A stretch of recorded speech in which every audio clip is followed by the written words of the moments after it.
am glad to be able to raise the issue of services at the Alexandra Hospital in Redditch in the Chamber this evening.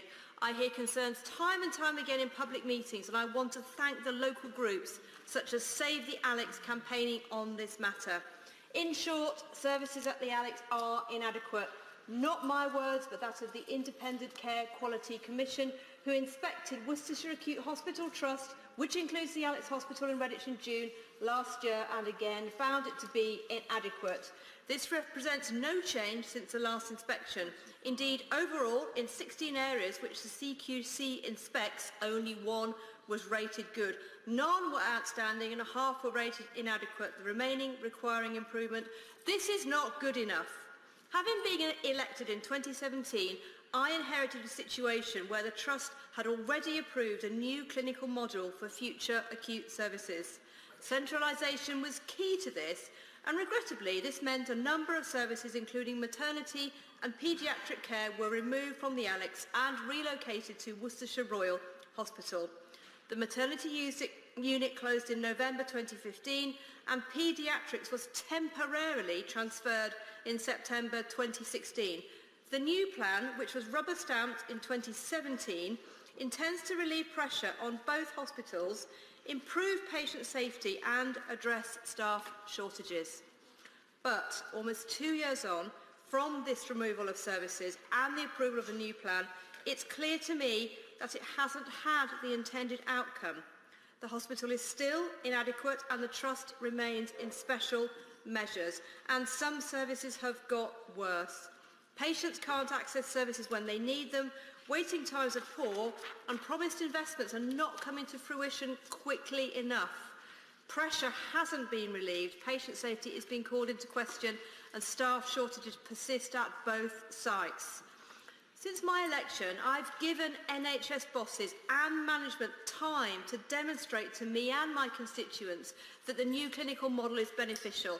I've done my absolute best to explain to constituents why services were transferred, and I've visited the hospital time and time again along with my fellow Worcestershire MPs who are here tonight with me to keep a close eye on developments. We have thousands of dedicated and fantastic staff in our hospital, and I've spoken to many of them, and also, as my constituents also report time and time again, the care they receive is fantastic, and I want to thank every single member of staff at the hospital. But I don't believe I can continue in good faith to defend this new clinical model. It's not delivering for the people of Redditch, and so I call this debate to press my constituents' concerns on the Minister and call for a fresh approach. I believe all options must remain on the table. Day in, I give way. Madam Deputy Speaker, thank her for giving way, and I spoke to her beforehand and explained to her some of the situations we're having with my hospitals back home. Can I first of all commend the Honourable Lady for her efforts to retain services at the Alexandra Hospital. The recommendations of the Borough Council Health Commission, which came out firmly against the CCG proposals, must be given weight, and that the proposals must not progress to any lessening of services in the Alexandra Hospital. In my own Ulster Hospital, which is seeing proposals to redirect stroke services to a hospital which is over an hour away in traffic, and which will certainly mean damage can't be fixed within the window of opportunity for recovery. Does the Honourable Lady agree that money saving can't trump life saving in any trust area? I thank the honourable gentleman for his intervention, and it sounds as though his experiences are very similar to what we're experiencing in Worcestershire, and I'm sure he'll continue to stand up for his constituents. And I've campaigned for improvements to local health services, and I really welcome the investments that are coming on stream as a result. Upgrades in endoscopy, a new urgent care centre at the Alex and better infrastructure have all come on stream. A frailty unit has been transferred from Worcester and a new ward has been opened to help improve the flow of patients in and out of A&E. These are all making a difference. Would you give way? Yes, I give way. Thank you very much. I'm very grateful to my colleague for giving way. And can I just, first of all, echo her sentiment about the hard work that those stalwart workers do in the Worcestershire Acute Hospital Trust. I can here to testify that right now my 11-year-old son is sitting in the A&E department having a sprained ankle attended to by by those nurses, so I'm sure he's going to be absolutely fine, but he's been obviously hooning around when he should have been paying attention at school. But, and I will talk to him when I get home. But it was, but does she agree with me that one of those hospitals which is not talked about that much in the Worcester Acute Hospital Trust is Kidderminster Treatment Centre? And actually that we have to think very, very coherently about all those services across the whole, all three of those hospitals, and that if we bring more services back to Redditch, we could also bring some more services, long-term treatment services, back to Kidderminster Hospital, and then have a much better service for all of our constituents in the whole of Worcestershire. I very much thank my constituency colleague and Worcestershire colleague for his intervention, and I think we're all on the same page that we all want to see better services across the whole of Worcestershire and across the whole of our county. But where I'm going with this debate is the point I want to make is that the long-promised plan for the Alex to become a centre of excellence for planned surgery hasn't materialised, despite me pressing for it constantly, and despite a £29.6 million funding pot, which is in the process of being delivered across the Trust, which was intended to help implement this new clinical model. And this is why I believe, Madam Deputy Speaker, it's time to look again at where and how services are provided, particularly including the return of a range of maternity and paediatric services to the Alex. And we need to explore options for the local population to use services in Birmingham, which are more accessible than Worcester.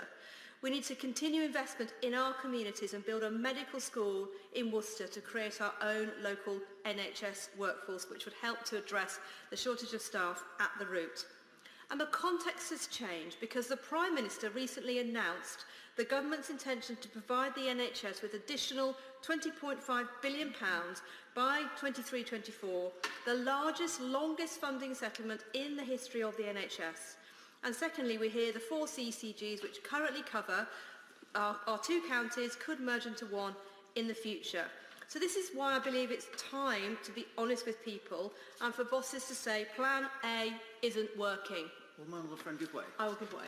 I thank my honourable friend for giving way. She's an excellent champion for constituents on this and many other issues. On the point of funding, does she agree with me that those of us in Worcestershire are arguing not for special treatment, but a fair treatment, and particularly when it comes to funding, because we all know that we're relatively underfunding at CCG level and elsewhere, we just want our fair share, not special treatment. We'd just like a fair share of the cash, please. We know it's coming. We'd like our share of it. Thank you. My honourable friend echoes my point that absolutely, we know the NHS is world class and we know that more funding is coming on stream. We're just arguing for it to be distributed for our constituents' benefits. We do need to act soon, and currently Redditch is home to 85,000 people. This has grown from 78,000 in 2001, and by 2030 almost 90,000 people are expected to live locally. And in neighbouring South Worcestershire, tens of thousands of new homes are planned, and the population is going to grow rapidly. Redditch is a new town. It's always attracted young families to move here and build a better life, away from the back streets of Birmingham and from all over the country. We're proud of our local environment and much else, but I want to be able to promote the holistic experience of living in Redditch, to say that this is a great place to come, live, work, set up a business and raise your family. And for that, we need to have all the facilities that young families expect, including excellent healthcare services. This is part of our campaign to unlock Redditch. It needs to be the best place in the Midlands, and we deserve nothing less. And when we were told the reason for centralising maternity services from Redditch is because the size of the population isn't large enough to sustain a full maternity service safely, that doesn't make sense to me and my constituents. I do accept safety has to be paramount, and I know that the Meadow Birth Centre in Worcester does a brilliant job, but the truth is that we have a high instance of young families, which is increasing the demand for maternity and children's services. And as the Honourable Gentleman for Strangford said, it's also the same for us. It can take an hour to reach Worcester from some areas of the town, and particularly in traffic.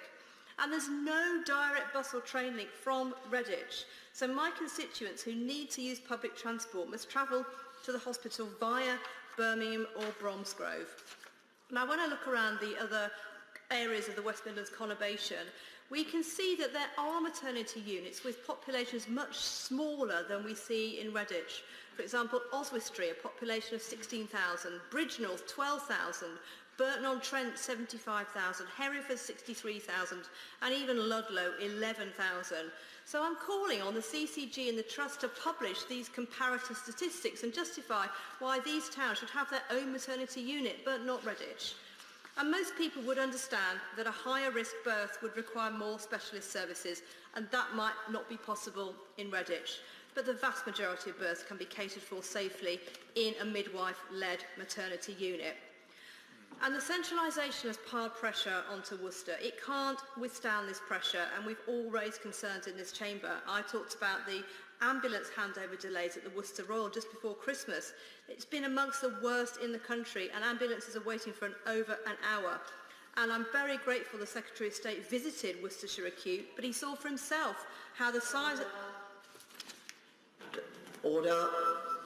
I beg to move this House to now adjourn. The question is that this House do now adjourn again. Rachel McLean. Thank you, Madam Deputy Speaker. As I was saying, the Secretary of State visited the Worcestershire Acute, and he saw the size of the emergency department, which constrains patient flow.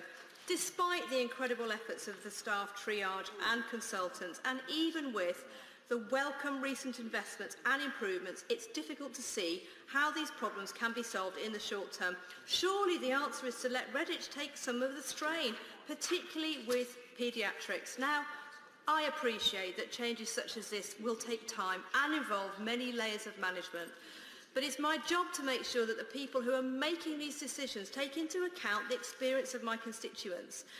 And we are lucky to live in a country with free healthcare, free at the point of use. Investment in health pays off multiple times in both financial and well-being terms. I know that other trusts in the country have managed to recover from poor performance, but we seem to be struggling on in Worcestershire with one of the worst trusts in the country, and it's my constituents who pay the price. And I'm extremely frustrated that we're no closer to the green shoots of improvement than when I was elected, and there's been a high turnover of people in senior positions, which doesn't help. So I think a practical solution to relieve pressure on the overloaded site at Worcester is to provide more care for children and families at Redditch. So I'd really like to hear from the Minister what other plans there are to turn this around. What evidence does she have that improvements will take place under the current structure? How long are we expected to wait? What options are there for working more closely with the University Hospitals Birmingham Foundation Trust, for example, a high-performing trust which is rated good by the CQC, with much better transport and strong historical links to Redditch? So I thank the Minister for coming here to respond, and I very much look forward to hearing her response. Minister Jackie Doyle-Price. Thank you, Madam Deputy Speaker, and I really would like to thank my honourable friend, the member for Redditch, for the very passionate and articulate pitch she's made on behalf of her constituents and the health services that they deserve, because obviously we all deserve good quality health services. As Minister, obviously it is my job to give challenge to make sure that we deliver the best possible services we can. It is the case that that is not always as good as we'd like it to be, but I can reassure her of my determination to make sure that we continue the constant campaign for improvements and for the best possible services that all our constituents as taxpayers are paying for, and all deserve the equivalent service. I'd also like to thank my other honourable friends from Worcestershire for also showing their support. It is clearly the issues she raises are clearly of concern across the wider area, and indeed my right honourable friend, the member for Bromsgrove, has also lobbied me about this, notwithstanding the interest that the wider interest he also has in this place. So my honourable friend has raised a number of important points and areas of concern which I will seek to address. She made a number of points about the maternity services, and she's absolutely right to say that we actually must make sure we have the safest possible environment for people to have their children. Clearly, to have safer birth is very much a national priority, so this is an issue which is of particular concern to me. As she'll be aware, the decision to move maternity and children's services from the Princess Alexandra Hospital to the Worcestershire Royal was implemented in 2017 and clearly was controversial, as many changes are, and this case is no exception. And that's why, of course, we do need to continue to give appropriate scrutiny, and she's absolutely right to do that, to make sure that we are serving all our constituents as well as we possibly can. And I think she's right to say that there are still challenges that remain. And I can say to her that you know, this trust continues to be scrutinised closely by the Care Quality Commission and in this House. She says, she asks the question, you know, how long do we have to wait?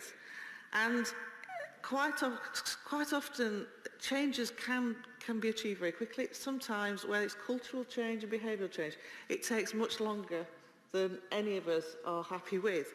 What I would say to her, though, is that what I find overall in my experience is that the constant scrutiny by the CQC does deliver results. So I would encourage her to, and I'm sure, as I know she is, continue in her discussions with also local interest groups and with the CQC to make sure that all that constant scrutiny and challenge will drive improvement, because I don't know how many times I've said it in this place, but sunlight is the best disinfectant, and it is that accountability which will really drive improvements at change. All that said, I think we should recognise that there has been some important progress in the service of the Trust. And the CQC did look at the maternity inpatient survey for February 2018, which found that the Worcestershire Royal rated well against other maternity services in all aspects of care and scored amongst the best in the country in partner engagement and involvement in the appropriate length of stay in hospital. In addition, following the reconfiguration of these services, the neonatal staffing rota is now fully staffed. Recruitment is going in the right direction. The maternity doctor's rota is fully staffed, and the Trust has avoided the cancellation of a lot of the antenatal and gynae clinics that was previously seen. And I know that people will be concerned about because of that historical record, but the scrutiny of CQC is showing that there is improvement. According to the most recent CQC report, maternity and gynae services at the Alex are rated good for caring and responsive and requires improvement for other domains. Worcestershire Royal is rated as requires improvement for safety and good in all the categories.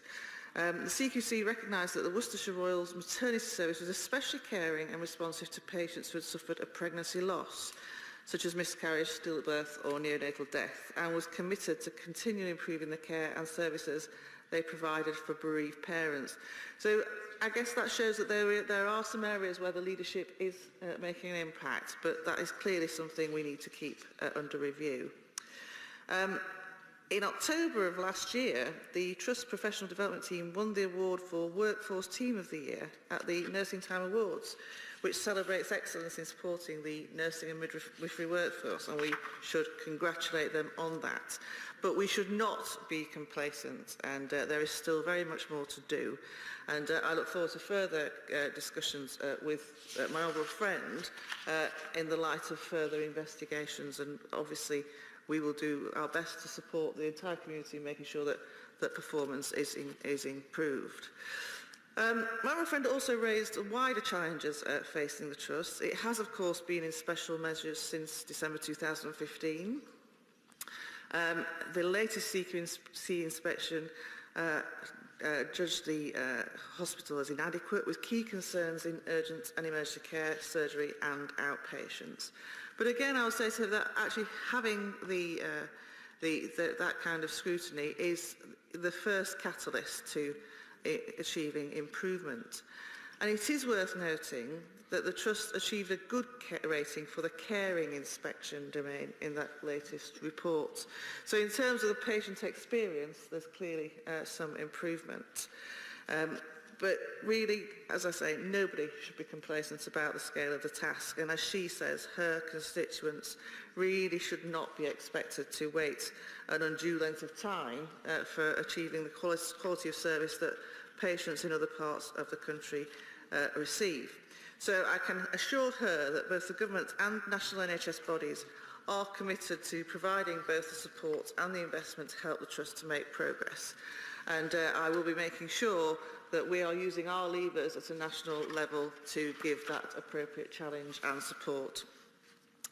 Support currently in place for the Trust includes a support package focusing on culture, risk and governance. And I think that's really important, because what we always find when a Trust is going through the journey from requiring improvement to good, leadership is crucial.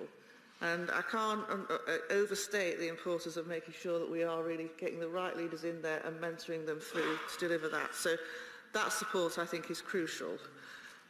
There's a Quality Improvement Director and a Nurse Retention Collaborative Programme to reduce turnover, and there is suggestion that that is starting to bear fruit.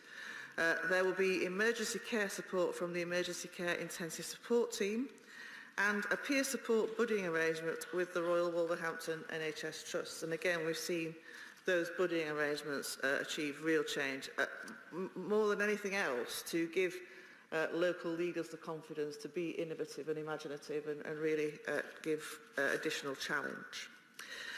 Local commissioners are closely involved in working with the Trust to ensure the quality of children and maternity services are improved. And I would encourage my honourable friend, given the concerns she's expressed today, to engage with local commissioners to discuss how they're interpreting reviews of monthly divisional data, and what they are doing also to assure themselves of the quality of service. Because as a minister, I can stand at the dispatch box and make promises, but ultimately I'm relying on local commissioners to do their bit to give challenge too. So in giving me challenge, could I encourage them to also give them challenge and have those discussions? But certainly the spirit of cooperation across the whole system is there to achieve improvements. Quite rightly, the Honourable Lady made her pitch for her share, or her constituent share, of the increased funding for the NHS. And while improvement is more than just about money, investment is clearly part of the picture. And we will, of course, make the appropriate investments to support the Trust. Recent examples of investments we've made are an award of £3.96 million for a breast imaging improvement plan, which will improve breast screening at the Alex. We are also investing in the development of a maternity hub to serve the Redditch area, and £3 million for a link bridge between the main hospital building and an outer building to be in place for the winter to assist with winter pressures. I am sure, I am very confident in fact, that this will not be the last discussion she and I have about her local health services. But I am very grateful to her for bringing her concerns and putting them on the record. As in the sense that, you know, as I say, sunlight is the best disinfectant when it comes to inspection and challenge on the ground, but it's also the opportunity to raise things here on the floor of this House does give a signal to the entirety of the health system that where we think things aren't good enough and things need to improve, we will not be shy in our determination to achieve this. And I look, indeed.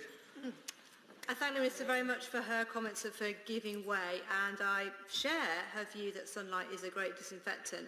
But can I just press her, because we have been undergoing this journey now for 4 years, and that is really a long time. And obviously I've never been a Member of Parliament before, I've never seen a Trust turn around before, and I'd just be grateful for some indication how long does she think it's reasonable for us to wait, for me as a local MP to explain to people you have to keep waiting. And has she got any examples of how it can happen and at what pace it can happen? I will answer her question, but I'll also answer a different one, if I may. When she asked me how long is reasonable to wait, actually it's not reasonable to have to wait, is the answer, because we should be delivering services of appropriate quality. How long will they have to wait? I don't think we should be, we should be entirely honest about when an institution requires improvement. She's right, 4 years does seem like a long time. When my local trust went into special measures, it came out within 2 years. And I tell you that the crucial ingredient there was getting the right leader in at the top.